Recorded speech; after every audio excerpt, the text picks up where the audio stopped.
حامد و مصلی اما بعد اشهد ان لا الہ الا اللہ وحدہ لا شریک لہ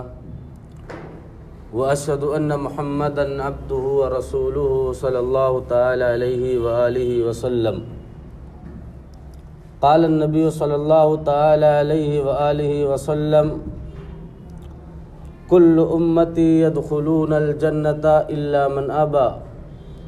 قیل ومن ابى یا رسول اللہ قال من اطاعنی دخل الجنہ ومن عصانی فقد ابى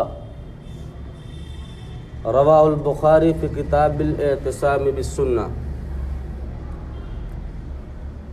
معزز و مکرم حاضرین،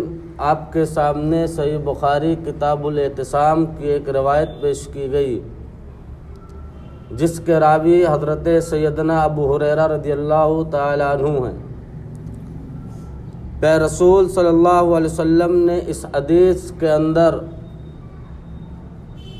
ہمیں اور آپ کو اپنی زندگی کے معیار کو بتلا دیا ہے۔ آج دنیا میں بہت سارے لوگ پائے جاتے ہیں،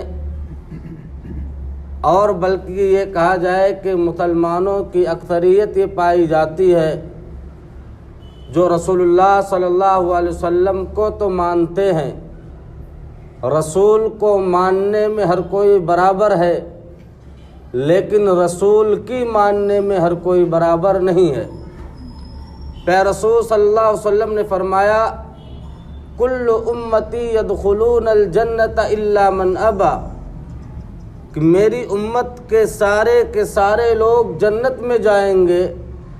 سوائے اس انسان کے جو انکار کرے، جو نافرمانی کرے، جو بغاوت کرے۔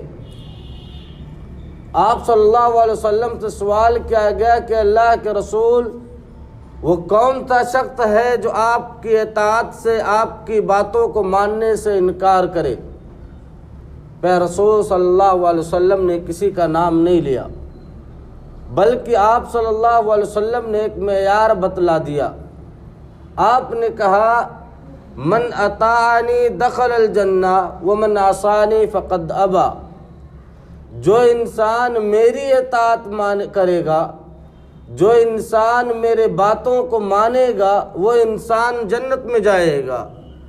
اور جو انسان میری باتوں سے انکار کرے گا، اس پر ایمان نہیں لائے گا،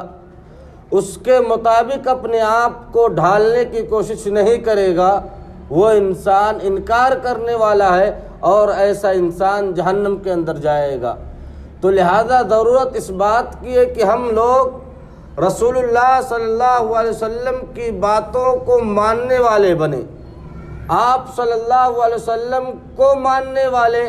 اور آپ کی ماننے والے، یعنی آپ نے جو شریعت لے کر آئے اس شریعت پر عمل کرنے والے ہوں، یعنی ہمارے زندگی کا ہر معاملہ